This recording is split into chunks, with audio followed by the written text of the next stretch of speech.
Boa noite. Motorista cercado e roubado por ladrões de bicicleta em São Vicente. Foi num dos acessos a imigrantes na Vila Margarida. Em Peruíbe, a motorista de um ônibus ficou com 40% do corpo queimado após o veículo ser incendiado por criminosos. 8 de agosto é o Dia Mundial de Combate ao Colesterol, um alerta para a prevenção das doenças cardiovasculares que mais matam no Brasil. Para a passagem de um navio gigante, as travessias de balsas e de barcas entre Santos e Guarujá foram interrompidas hoje à tarde. Donos de restaurantes otimistas com o movimento previsto para domingo. A expectativa é de um aumento de 20% em relação ao ano passado. JT2 está começando.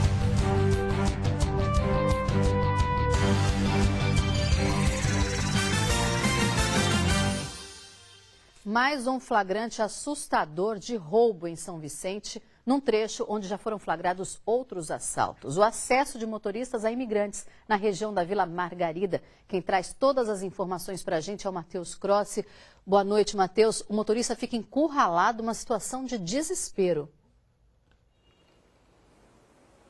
Exatamente, Melissa. Muito boa noite para você, boa noite a todos que estão acompanhando o JT2. Isso teria acontecido no dia 6, ou seja, antes de ontem. Nas imagens é possível ver o motorista do carro branco sendo ali encurralado por cerca de 7 adolescentes a princípio ali, pelo que dá para ver nas imagens. Foi tudo muito rápido, em questão de segundos eles acabam roubando os pertences desse motorista ou dessa motorista e em seguida tentam abordar o veículo de trás, um carro preto, mas esse motorista acelera e consegue fugir, pegando ali a rodovia dos imigrantes. Ali já é um cenário antigo, já que muitos conhecem pelas questões de assaltos e arrastões. Aconteceu um em março, outro no dia 30 de junho, fora dos outros anos que já aconteceram, né? A Polícia Civil informou que o boletim de ocorrência não foi feito por essa vítima, mas no mesmo dia eles registraram outros 2 boletins de ocorrência ali na região, também por furtos. Já começaram os trabalhos de investigação, inclusive a Civil hoje estava ali pelo local. Nós pedimos um entrevistado para a Polícia Militar, que enviou por meio de nota, informando que houve um aumento de policiamento pelo local. Hoje realmente tinha uma viatura da polícia parada ali, mas nós gostaríamos de entrevistado para mostrar e falar sobre essa situação. Eu estou aqui na Praia de Itararé, rapidamente mudando de assunto, estava aguardando para entrar ao vivo há cerca de 5 minutos. Uma mulher foi assaltada por 3 ciclistas há cerca de 5 minutos. A polícia chegou agora ao fundo. Então é uma situação complicada e a gente espera aí que o policiamento aumente realmente para evitar esse tipo de situação. Melissa. Precisa mesmo de um reforço, Matheus. Obrigada pelas informações. Em Peruíbe, a motorista de um ônibus ficou com 40% do corpo queimado após o veículo ser incendiado por criminosos ontem à noite. Essas imagens mostram o ônibus sendo consumido pelas chamas. Estourou o pneu já. O ônibus estava na rodovia Padre Manuel da Nóbrega, na altura do quilômetro 352, no trevo do bairro Caraguava, em Peruíbe. O ônibus está todo detonado ali, ó. Acabando de uma carcaça.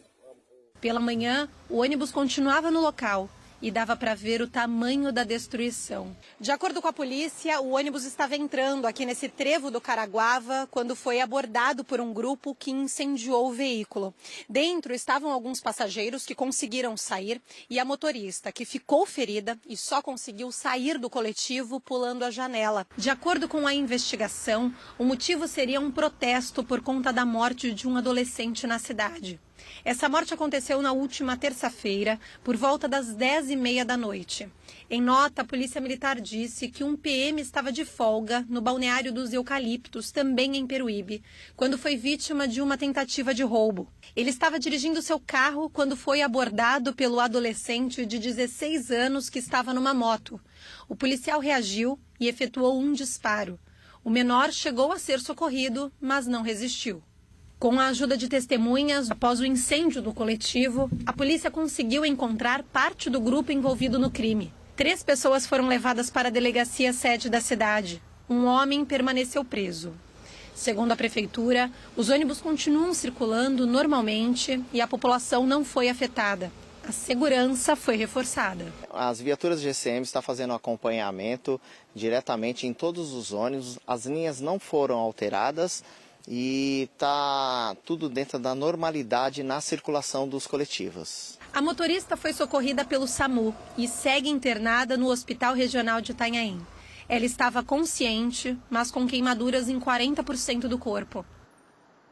As travessias de balsas e de barcas entre Santos e Guarujá foram interrompidas hoje à tarde por 20 minutos para a passagem de um gigante pelo Canal do Porto. O navio com bandeira de Portugal está entre os 3 maiores que já atracaram em 132 anos de história do Cais Santista. Construído em 2020, pesa 158 mil toneladas, mede 366 metros de comprimento e 51 de largura. Do bico à parte de trás, o navio mede o equivalente a mais de 3 campos do Maracanã. A embarcação tem capacidade para receber 15 mil contêineres. Se o transporte de toda essa carga fosse feito pela estrada, seriam necessários 7.500 caminhões. Hora da previsão do tempo e nesta quinta-feira o sol apareceu entre muitas nuvens e a temperatura foi agradável. Chegou aos 24 graus, estamos com imagens ao vivo de Santos, agora o céu está nublado, faz 20 graus nesse momento e tem mudança nessa noite. Uma frente fria se aproxima da região e a entrada do ar polar volta a derrubar as temperaturas que podem ficar 2,5 graus abaixo da média para essa época do ano nos próximos dias. Vamos começar por amanhã, olha só. Máxima prevista para esta sexta-feira de 21 graus em Bertioga, Guarujá, Santos, Praia Grande e Itanhaém. A gente vai ter mínima amanhã entre 15 e 16 graus. E olha só o acumulado previsto de chuva de até 40 milímetros nesta sexta-feira nas cidades da Baixada Santista. O mar deve ficar mais agitado amanhã. À tarde, as ondas podem chegar a 1,5 m. O pico da maré vai ser de 1 metro por volta das 5 da tarde. A gente está com imagens agora ao vivo ali da praia do Gonzaguinha, em São Vicente. O mar super tranquilo agora à noite. No Vale do Ribeira, o sol pode até aparecer amanhã, mas entre muitas nuvens e pode chover a qualquer hora na região. Olha só a máxima no Vale, 17 em Iguape, Jacupiranga, Registro e Eldorado, 15 em Ribeira, lá no Alto Ribeira. A gente tem mínima no Vale entre 11 e 15 graus. Amanhã, acumulado de chuva um pouco menos que a Baixada Santista, 20 milímetros de acumulado. 8 de agosto é o Dia Mundial de Combate ao Colesterol, um alerta para a prevenção das doenças cardiovasculares que causam o maior número de mortes no Brasil. Aos 84 anos, Dona Antonieta quer continuar firme e forte. A aposentada perdeu 13 quilos e trata de um problema que atinge pessoas em todo o mundo, o colesterol alto. O meu prato era deste tamanho, eu só pensava em cada semana fazer coisas gostosas. Aí eu resolvi, falei, não, peraí, vamos comer coisas gostosas, mas no limite certo, né? Menos, e muita fruta, muita verdura, à base de frango, de carne, de peixe sempre. Não deixava nunca de minha refeição, sempre era balanceada nesse tempo. E aí o colesterol? Foi baixando, foi baixando. Um exemplo de quem sabe o quanto é essencial cuidar da saúde. O estilo de vida meu mudou completamente. E eu me sinto, minha qualidade de vida é outra. Nossa, outra, disposição para tudo. Faz exercício? Faço meus exercícios. Hidroginástica. Depende da gente escolher as melhores opções para deixar nosso prato saudável, com tudo que é da natureza e faz bem. O colesterol nos seres humanos é produzido pelo próprio organismo, mas também é obtido em alimentos como ovos, carnes e leite integral. Em excesso na circulação sanguínea, pode trazer complicações. O grande problema é quando o paciente tem um colesterol total muito elevado, o HDL baixo e o LDL muito alto. Então aí a gente tem que intervir. Se a gente comer gorduras, gorduras trans, gorduras saturadas, a pele do frango, a gordura da picanha, então a gente tem que diminuir o consumo. Para quem tem colesterol alto, a gente tem que diminuir o consumo desses alimentos, os alimentos industrializados, então aquela massa com manteiga, então croissant, excesso de creme de leite. Segundo o Ministério da Saúde, quase metade da população brasileira, em torno de 40%, tem colesterol elevado, inclusive as crianças. Além de praticar exercícios físicos, preste atenção ao que você está comendo. O colesterol alto promove a formação de placas de gordura nas artérias que entopem os vasos sanguíneos e levam às doenças cardiovasculares. Entrar com os alimentos protetores, os alimentos fontes de fibras solúveis como a maçã, pera, a aveia, a linhaça, a quinoa, os vegetais verdes escuros, brócolis, vão ajudar a diminuir o LDL, que é o mau colesterol, assim como os peixes, fontes de ômega 3. O ômega 3 ele é super bacana para a gente entrar aí na melhora do controle do colesterol. Dona Antonieta segue a vida com um sorrisão no rosto e muita vontade de continuar assim, de bem com o coração. Eu transmito para os amigos, sempre que eu saio, você emagreceu, faz isso, vai fazendo, não corra demais, vai caminhando devagar, tudo devagar. E aí você chega lá, tranquilo. Eu acho que eu vou chegar e vou ultrapassar o que eu estou hoje em dia, se Deus quiser. No Sesc acontece a abertura do Chiquinha Gonzaga Fest, um festival 100% feminino com programação de graça até sábado em Santos. E o Diego Bertozzi conta pra gente. Boa noite, Diego. Ainda tem ingresso para hoje?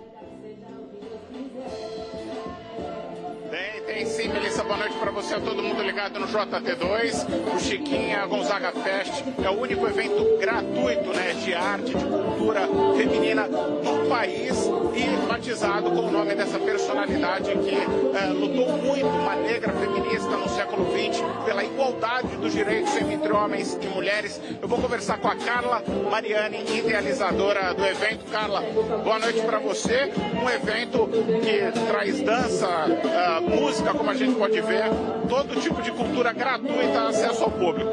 Isso, o evento, todas as atividades do evento são gratuitas, além de dança, poesia, música, a gente tem também oficinas profissionalizantes, né? Tudo gratuito para a população, para curtir a arte feminina aqui em Santos. E até quando vai o festival? A gente vê nas imagens aí do Fábio Pires a apresentação, né, da Abeca e Preta Jô, que estão, na verdade, fazendo uma passagem de som. Daqui a pouquinho, às 8, começa de fato a apresentação. Mas até quando vai o festival e os locais, por gentileza? O festival acontece até sábado, dia 10 de agosto.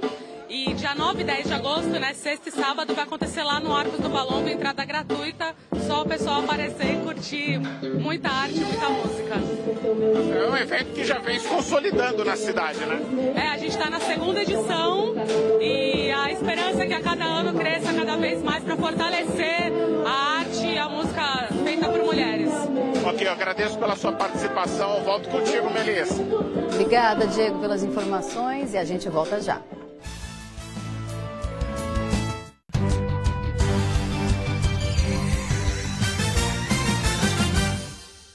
Deve ir a júri popular o jovem preso, suspeito de matar a mãe há quase 4 anos em Guarujá.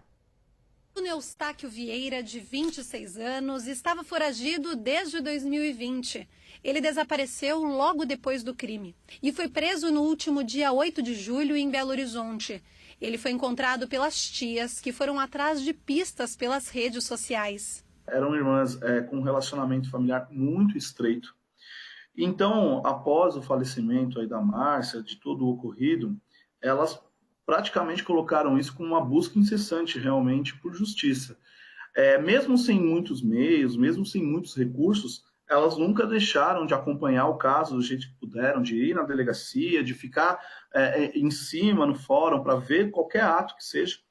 E desde que foi expedido o mandado de prisão, que ele saiu do Guarujá, elas começaram a tentar acompanhar os passos dele. Quando descobriram onde o sobrinho estava, elas pediram ajuda para a polícia de Minas Gerais. A polícia de BH, muito diligente, assim, é um trabalho excelente, se disponibilizou a ficar no endereço e ali, que ainda não sabia que era dele, como se fosse uma espécie de campana, para ver se ele passava, deram rádio ali para as demais viaturas e, por coincidência ou não, por sorte ou não, ele saiu do condomínio onde ele estava, de um conjunto de prédio. Nesse momento, ela faz várias menções com a buzina do carro, a polícia já percebe e o aborda. Bruno é acusado de matar a própria mãe, Márcia Lanzani. Essas imagens do circuito interno de segurança da casa onde moravam, em Guarujá, mostram a luta corporal entre ela e o filho no dia 21 de dezembro de 2020. Na manhã seguinte, Bruno saiu de casa e, quando retornou, chamou a polícia dizendo ter encontrado a mãe morta.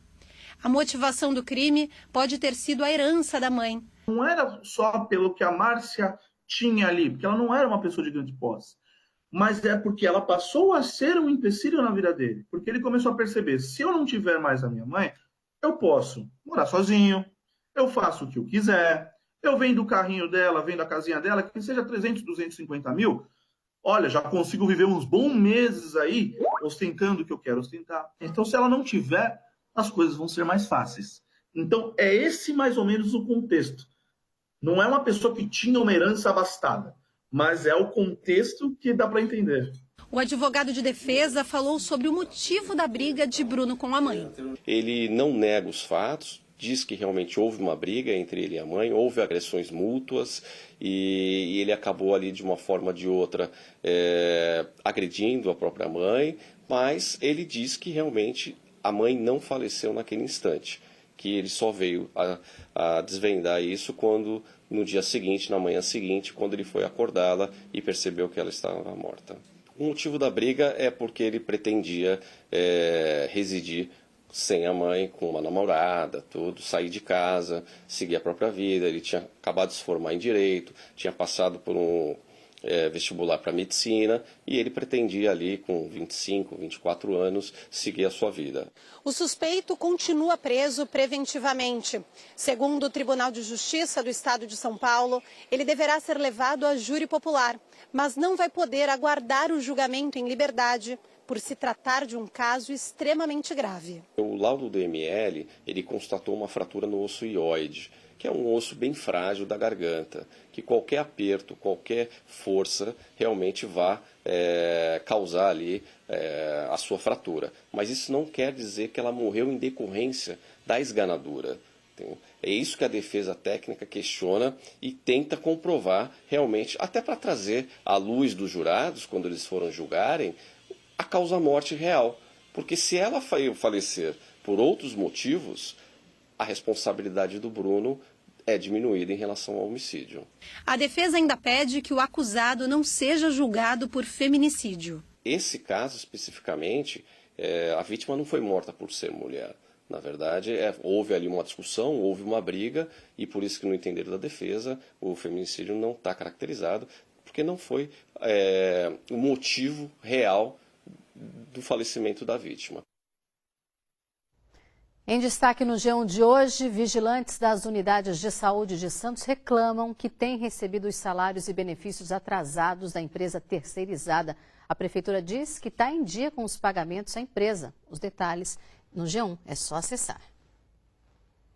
Jogos Olímpicos de Paris. Nesta quinta-feira, 2 representantes da nossa região brigaram por medalhas. A Ana Marcela na maratona aquática e a Maria Clara Pacheco no taekwondo.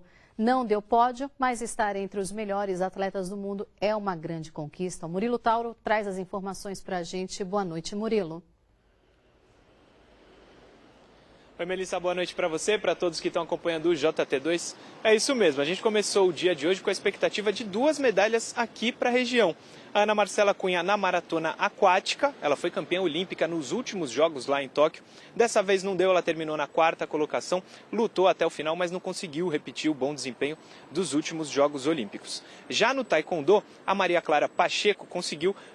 O Corpo de Bombeiros para por lá para a Bia receber algumas homenagens, inclusive da banda da cidade. Saindo da banda da cidade, ela vai para o Colégio Maria Amélia, que fica muito próximo do centro, onde ela deu seus primeiros golpes de judô lá na cidade de Peruíbe. Lá ela conversa com alguns alunos do colégio e da onde ela aprendeu os golpes de judô. Dá uma entrevista coletiva para a imprensa que lá estiver. E é isso que vai acontecer com a Bia Souza também, uma programação sujeita a alterações. Mas é essa a programação das duas, da Larissa Pimenta, medalha de bronze nos Jogos de Paris, e da Bia Souza, campeã olímpica de judô em 2024. Melissa. Isso aí, obrigada, Murilo, pelas informações. Uma festa para elas, merecida essa festa, né? E os donos de restaurantes estão otimistas com o movimento previsto para o domingo. A expectativa é de 20% de aumento em relação ao ano passado. O Bruno vai abrir o restaurante para receber pais e filhos no próximo domingo. Para atrair mais clientes do que no ano passado, o comerciante aposta numa variedade de pratos. Aumentar 20% o faturamento para mais Essa é a expectativa nossa hoje, nesse Dia dos Pais, referente ao ano passado, com nossos pratos novos, que nós fizemos pratos exclusivos para o Dia dos Pais. Temos a paeja, a picanha com baião de 2, que é praticamente o Dia dos Pais. O restaurante dele fica no Gonzaga e tem capacidade para atender 110 pessoas. Para manter a qualidade no atendimento, pede que os clientes façam reserva. Estamos com 70% do restaurante já com reserva para meio-dia. Primeiramente com uma comida muito boa, com atendimento excelente, que deixa o pai e a família também aconchegante, o pessoal fica bem contente com o ambiente climatizado, um ambiente bem propício para a comemoração do Dia dos Pais. Na pesquisa feita com 2.000 comerciantes de todo o estado, a Associação Brasileira, que representa os bares e restaurantes, identificou que 70% deles esperam faturar mais neste ano do que no almoço de 2023 e que a Baixada Santista deve seguir essa tendência. Vemos de forma muito positiva essa pesquisa para o Dia dos Pais, principalmente por sermos um dos setores que mais foi prejudicado durante a pandemia e estamos nessa retomada ainda. Esses 20% de aumento no nosso faturamento comparado ao mesmo Dia dos Pais do ano passado é de extrema importância. Pela tradição, muitas famílias costumam comemorar o Dia dos Pais com almoço em casa. Mas, segundo o presidente regional da associação, após a pandemia isso mudou. Ele acredita que os filhos querem proporcionar aos pais experiências diferentes e apostam nos restaurantes para confraternizar em família. Na pesquisa a gente também vê que teve um aumento significativo na saída, né, das famílias nessa data para estabelecimentos para almoçar ou jantar fora no dia. Então, aquela confraternização que antigamente era feita dentro de casa, em volta da churrasqueira, a gente vê uma tendência de mudança para os bares e restaurantes da região. E o JT2 terminou. Acessando o QR Code da tela, você entra no canal de WhatsApp do G1 e acompanha outras notícias da região. Uma boa noite para você.